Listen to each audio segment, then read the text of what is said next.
Vamos estudar a língua portuguesa? Canal Dicas da Língua Portuguesa, professora Ju. Dê o seu like, inscreva-se no canal e ative o sininho para as notificações. E bom estudo!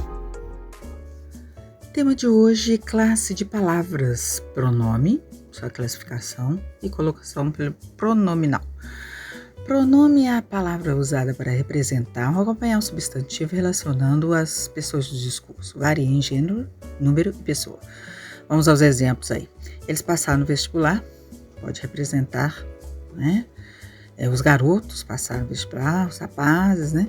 Isso não poderia ter acontecido. Joana também está representando o nome, né? Eles e isso são pronomes substantivos, porque representam o nome. Esse caderno não é meu.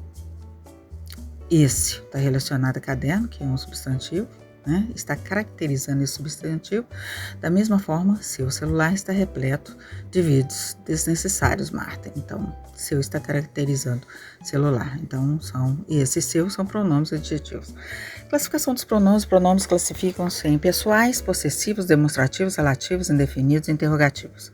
Os pronomes pessoais são aqueles que substituem as três pessoas do discurso. Esses pronomes sempre substituem as pessoas gramaticais, por isso são chamados substantivos. Dividem-se em retos e oblíquos. Os pronomes pessoais do caso reto desempenham a função de sujeito. Nós iremos ver posteriormente na sintaxe. Os oblíquos exercem a função de complemento verbal, podendo ser objeto direto e objeto indireto. A mesma coisa. Quando falamos sobre pronome sujeito e complemento, estamos estudando morfologia e sintaxe. Partindo para o quadro síntese dos pronomes pessoais, nós temos no quadro número, singular e plural, a pessoa, os pronomes retos, que desempenham a função de sujeito, os pronomes oblíquos, que desempenham a função de complementos, né? Então, vamos lá, singular, primeira pessoa, eu, primeira pessoa, né, dos oblíquos, mas mim, comigo, segunda, tu, tete, contigo, terceira, ele, ela, cesse, consigo, o, a, li. No plural, nós temos a primeira pessoa, nós, segunda, vós, terceira, eles. Correspondendo ao nós temos, dos oblíquos, nós temos nos, conosco, com vós, vos, convosco, com eles e elas, se, consigo, os, as, lhes. As formas tônicas mim, ti, si, ele, eles, ela, elas, nós e vós, os pronomes pessoais oblíquos vêm precedidos de preposição. Exemplo, há poucas divergências entre mim e ti. A exigência aí da preposição entre. Né? Na linguagem do dia a dia, o pronome pessoal reto, nós, aparece frequentemente substituído pela expressão a gente. Observando, a gente gosta muito de ler livros interessantes. Substituindo pela língua padrão, nós gostamos muito de ler livros interessantes. Os pronomes de tratamento fazem parte dos pronomes pessoais e indicam geralmente a segunda pessoa do discurso com quem se fala. Alguns títulos ou cargos têm formas específicas de tratamento. Vamos ver aí, observar através do quadro. Nós temos pronomes, abreviaturas e emprego. Vocês vão observar os pontos depois das abreviaturas. Você, abreviatura é um V minúsculo, tratamento familiar, senhor, senhora, senhor, senhora, olhem, abreviatura, tratamento respeitoso, vossa senhoria, iniciais, né? Maiúscula, com um azinho aí, altas autoridades, comum em correspondência comercial, vossa excelência, abreviatura, letra maiúscula, e o A, autoridades civis e militares, vossa eminência, também letra maiúscula, V, o M, A, né? O M é minúsculo. Para cardeais, vossa alteza, as duas iniciais maiúsculas, né? Com ponto aí.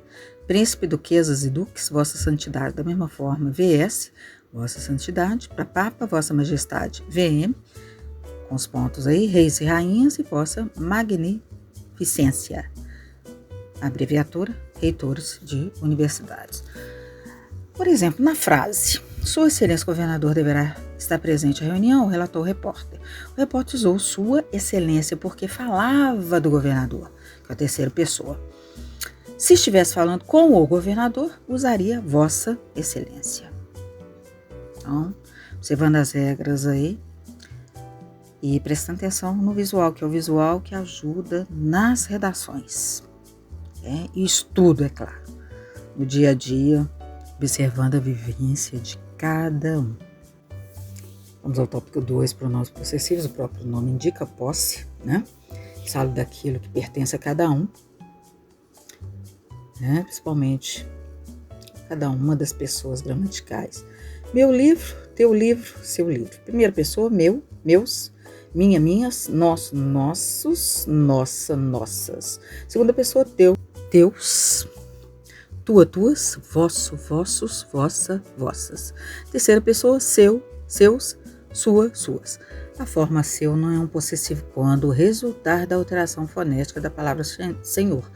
Coloquial aí. É verdade? Muito obrigado, seu João. Então aí, seu João não é um possessivo. Seria senhor João, né? Um tratamento. Não se deve usar possessivo antes de termos que indique partes do corpo ou faculdades do juízo, quando estiverem na função de complemento da mesma pessoa gramatical do sujeito. Vamos aos exemplos. Escovei os cabelos e não escovei os meus cabelos. Outro exemplo. Quebrei o braço e não quebrei o meu braço. Então, evitando erros grotescos aí na língua portuguesa. Prestar bastante atenção. Partindo para o item 3, pronomes demonstrativos. Os pronomes demonstrativos indicam a posição de um ser qualquer em relação às pessoas do discurso, situando no tempo e no espaço. Este, esta, isso demonstra que o ser está próximo do falante. Também indica o tempo presente em relação ao falante. Exemplo, esta atividade, neste momento, está um pouco complicada. Está bem próximo do falante. Esse, essa, isso demonstra que o ser está perto do ouvinte. Também indicam o tempo passado ou futuro, pouco distante em relação à pessoa que fala. Esse livro é interessante, não é isso? Perto do ouvinte. Na linha C, aquele, aquela, aquilo demonstram que o ser está afastado tanto da pessoa que fala como da pessoa de quem se fala. Aquela é a casa onde morei, né? Naquele tempo não havia internet, bem afastado, bem na memória. Tópico 4 irá falar dos pronomes indefinidos, que referem-se à terceira pessoa gramatical de forma vaga e imprecisa.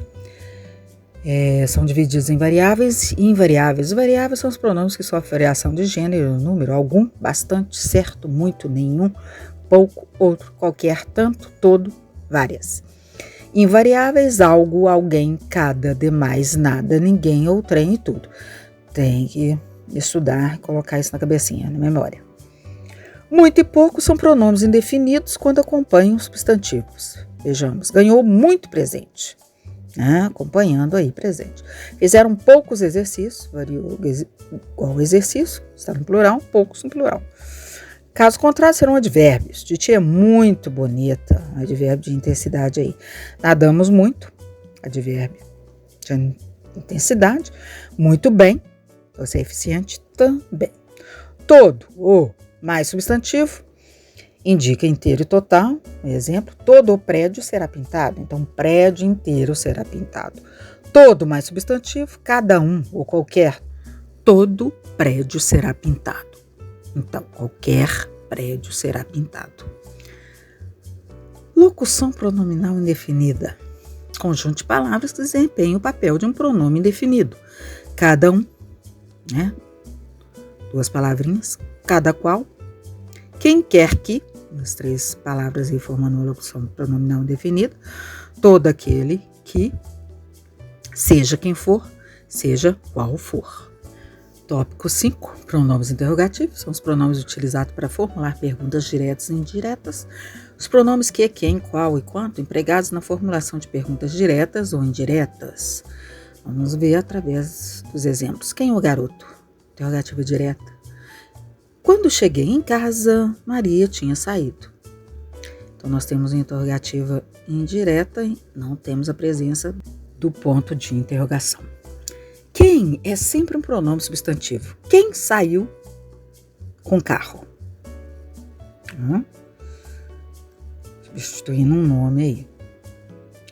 Os demais interrogativos podem ser pronomes substantivos ou pronomes adjetivos. Qual cor você gosta? um pronome adjetivo.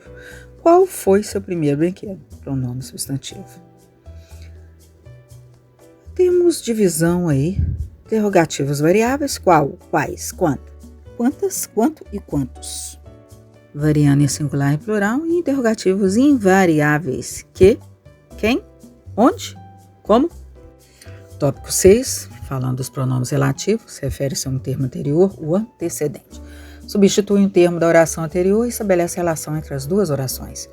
João homenageou os amigos que partiram. Nós temos duas orações, observando os verbos aí, homenageou e partiram. O que é o pronome relativo que se refere ao termo anterior, que é amigos. Amigos partiram. São relativos variáveis e invariáveis. Os variáveis. A qual, as quais, o qual, os quais, cuja, cujas, cujo, cujos, quanta, quantas, quanto, quantos. Invariáveis, que, quem e onde. Pronome relativo que é o mais usado e refere-se a coisa ou pessoa. Havia um problema que prejudicava o rapaz. Então, que referindo-se ao termo anterior aí, que é problema. Quem é utilizado para pessoa ou coisa personificada vem sempre precedido da preposição, seja qual for. Mas devemos lembrar que o verbo também exige uma preposição. Não sei de quem José era parente. Quem sabe, sabe de alguma coisa. O de a preposição do verbo ser aí. Então temos aí o de quem, está relacionado ao termo anterior. Cujo concorda em gênero e número com a coisa possuída. Jamais se usa o artigo depois do pronome relativo cuja. Ou cuja. Esta é a garota cujo irmão passou no vestibular do curso de medicina em primeiro lugar. Prestando bastante atenção às regrinhas aí, que isso aí é super importante. Colocação pronominal, item também super importante. Nomes pessoais oblíquos, átonos, me, ti, si, o, os, a, as, li, lis, nos, vos podem vir antes do verbo, no meio do verbo ou depois dele. Aí nós temos as divisões próclise, mesóclise e ênclise devido a essa colocação. Ele não viu na sala, antes do verbo, próclise. Entregar-lhe-ei o prêmio amanhã, no meio do verbo, mesóclise. Faça-me um favor, depois do verbo, ênclise. Vou prestar bastante atenção nos negritos e nos grifos aí. As principais regras de colocação pronominal. A próclise posiciona-se antes do verbo, e sempre que atrai o pronome para antes do verbo. As palavras. Com palavras de valor negativo, não, nunca, nem, nenhum e ninguém. Com advérbios, talvez, ontem, aqui, ali, agora, de vez em quando. Se houver vírgula, depois do advérbio ocorrerá a ênclise. Olha a vírgula aí. Aqui, estuda-se bastante. Então, o si, que é o pronome, oblíquo átono, ficou depois do verbo. Com pronomes indefinidos, alguém, quem, algum, qualquer, cada qual, pouco, vários. Com pronomes relativos quem, qual, que, cujo, cuja, onde, quanto. Esta escola onde me sinto bem. Olha o onde aí. Então ficou antes do verbo aí. Um recadinho para vocês, ajudem o YouTube a divulgar a teoria, super importante. Continuando o tópico. Com conjunções subordinativas e coordenativas, vamos entrar nesse conteúdo, que é quando, se, como, porque, logo, mas. Espero que nos atendam o mais rápido possível. Com orações optativas, interrogativas e exclamativas, Deus te abençoe, minha querida amiga. Nas construções em mais gerúndio, em se tratando de político brasileiro, precisa de mais informação. Nós temos a presença do gerúndio, então, antes do gerúndio. Vamos à mesóclise, tópico 2, que é a posição do pronome no meio do verbo, pouco usado na língua portuguesa, mas quando das leituras temos que obedecer isso daí, a teoria. Existem apenas 2 casos que justificam a mesóclise. Vejamos, com verbos no futuro presente, dar-lhe-ei uma bicicleta, então ele está no meio, posicionado no meio, e a linha veio com verbos no futuro do pretérito. Dar-te-ia um presente se me respeitasse mais. Tópico 3, ênclise.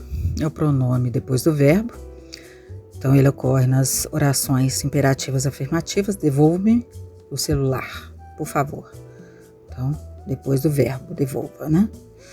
Com gerúndio, sem preposição, Rodrigo ligou alertando-me que a prova de língua portuguesa seria amanhã.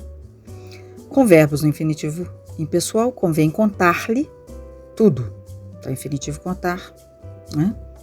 Então, nós temos o pronome depois dele.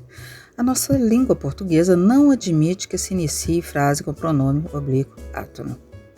Vou prestar bastante atenção em alguns poemas, em algumas partes literárias também ocorre isso, mas tem um lance da licença poética, tá? Colocação dos pronomes átonos nas locuções verbais. Item 1. Os tempos compostos formados pelo auxiliar ter ou haver mais particípio, que seria o verbo principal, o pronome se atrela ao verbo auxiliar, nunca ao particípio. Tinha-me afastado sem perceber. Aí o pronome antes do particípio afastado. Encerrando o nosso estudo de hoje com o tópico 2, outras construções das locuções verbais, podendo ocorrer a próclise ou mesóclise. A linha A, verbo auxiliar mais infinitivo, devo dizer-lhe toda a verdade ou devo-lhe dizer toda a verdade. Se houver uma palavra que atrai o pronome átono para antes do verbo, existem duas possibilidades. Nada lhe devo contar ou nada devo contar-lhe. Olha a importância aí do infinitivo e o seu auxiliar. Né? A linha B, verbo auxiliar mais preposição mais infinitivo. Aumenta aí a preposição. Há de levantar-se cedo ou há de se levantar cedo. Se houver uma palavra atrativa, existem duas possibilidades. Geralmente essas palavras atrativas, né, como nos casos aí, é o nada e o não. Não se há de levantar cedo ou não há de levantar-se cedo. Bom, estudem bastante. Não precisa nem de ficar falando a todo momento, mas é bom lembrar, leiam toda a teoria, ampliem os conhecimentos, façam bastante pesquisa, que nós passamos para vocês, né? Eu estou passando para vocês em uma síntese. É uma síntese. E o conteúdo é vasto. Né? O que quer sair bem em provas, concursos, tem que ler bastante. Até o próximo conteúdo.